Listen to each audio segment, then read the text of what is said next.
Class 12th, Subject Physics, 4th chapter, Thermodynamics.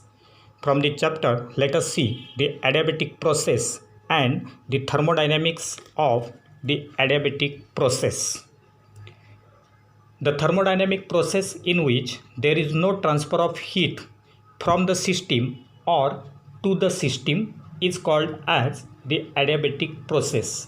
That is, for an adiabatic process, as there is no heat supplied, therefore we can write for an adiabatic process Q will be equal to 0, as there is no transfer of heat energy to the system or by the system.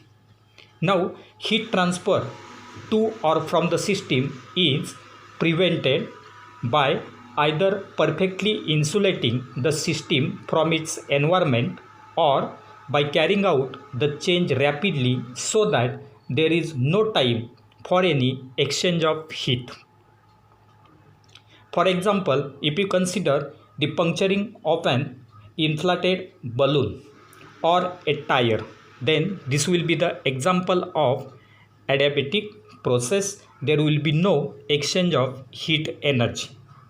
Now when a system, if you consider for this adiabatic change, then for that adiabatic change, the change in internal energy delta U equal to minus W, because according to first law of thermodynamics we can write this Q is equal to delta U plus W, but Q is equal to 0 and therefore delta U will be equal to minus W. So this will represent the adiabatic change. Now when a system expands adiabatically, work done W is positive and the internal energy delta U will be negative. That is, the internal energy decreases. On the other hand, when a system is compressed adiabatically, work done W is negative and the internal energy delta U will be positive. Thus, the internal energy of the system increases in an adiabatic process. Now, when the temperature increases, the internal energy will increase, and when the temperature decreases, there will be decrease in the internal energy. Now this diagram, that is PV diagram, represents the adiabatic change. In this case, A will represent the initial state having its coordinates phi and pi. Then when it reaches to its final state, it will be having its coordinates phi f and pf. So this PV diagram will represent the adiabatic process. Now let us consider the thermodynamics of adiabatic process. The thermodynamics of adiabatic process. Now for the adiabatic process, if you consider the adiabatic process, then for that adiabatic process we have P phi raised to gamma equal to constant, that is equal to C, as equation number 1. So P phi raised to gamma equal to constant, that is equal to C. Now in this case, the gamma will be equal to Cp by Cv, that is, it is the ratio of specific heat at constant pressure to the specific heat at constant volume, and also this ratio gamma, that is equal to Cp by Cv, is called as the adiabatic ratio. So this is the adiabatic ratio. Now if you consider the change in internal energy of that system, the change in internal energy of the system delta U will be given as Cv into delta T, where Cv represents the specific heat at constant volume. Now the work done during this adiabatic change, W will be equal to integration phi to phi f P dV. So that will be equal to, it will be written from the first equation as P phi raised to gamma equal to constant, that is equal to C. Therefore P will be equal to C upon phi raised to gamma, and therefore this W will be equal to P dV, that is equal to C is constant, therefore it will be taken outside the integration. So C into integration phi to phi f dV upon phi raised to gamma. So the reason is given here, P phi raised to gamma equal to C, or P will be equal to C upon phi raised to gamma, and therefore this work done will be written like this. Now in this relation, phi raised to gamma is at the denominator. It will be shifted to numerator by assigning negative sign to gamma, and therefore we can write W is equal to C into integration phi I to phi f phi raised to minus gamma d phi. Now this integration will be solved by using the formula integration of x raised to n dx is equal to x raised to n plus 1 upon n plus 1.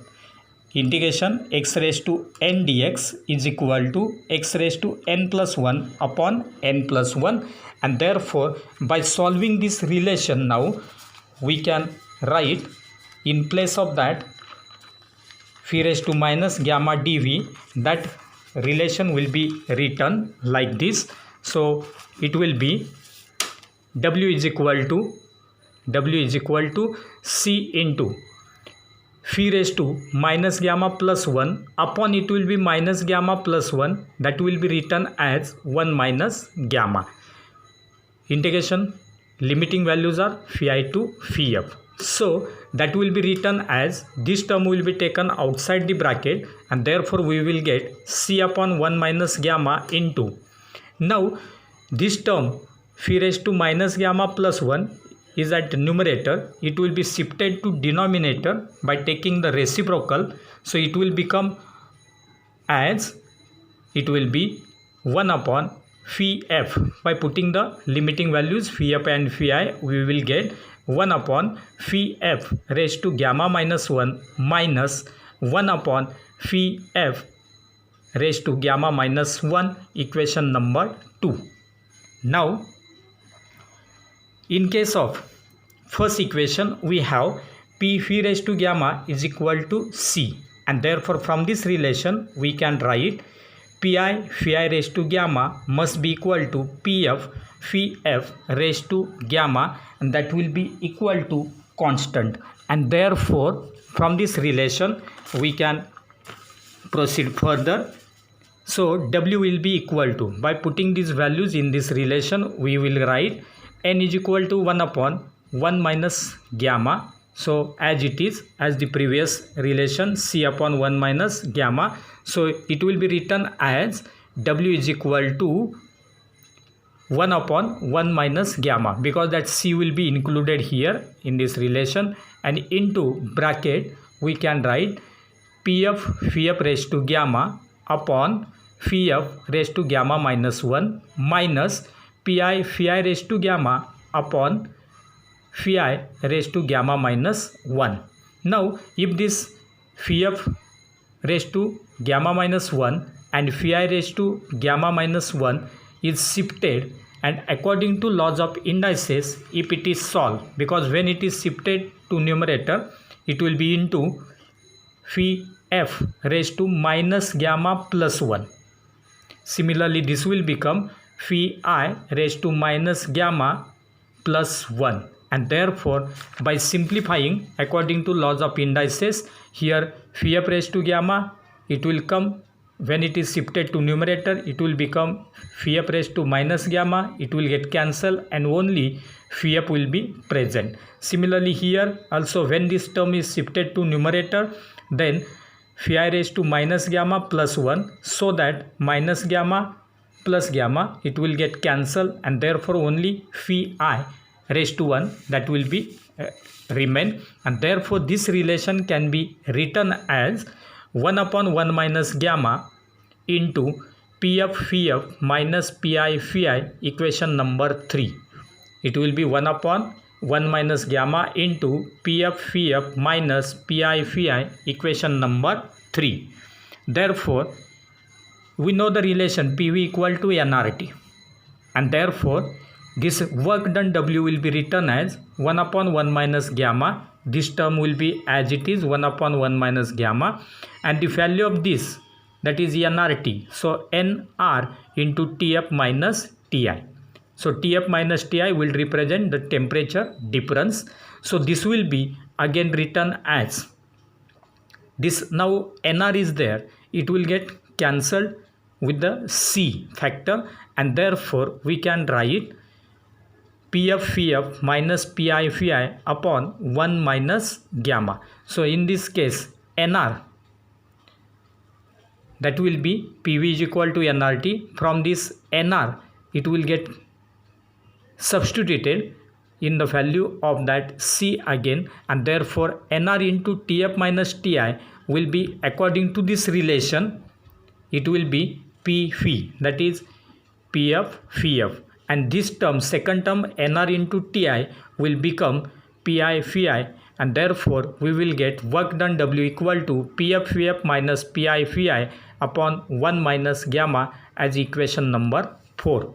So in this relation, if you consider this Nr, so as PV equal to nRT, therefore in place of nRTF we will get Pf Vf, and in place of nRTI we will get Pi Vi, and therefore at last work done will be Pf Vf minus Pi Vi upon 1 minus gamma. This will be the work done in case of this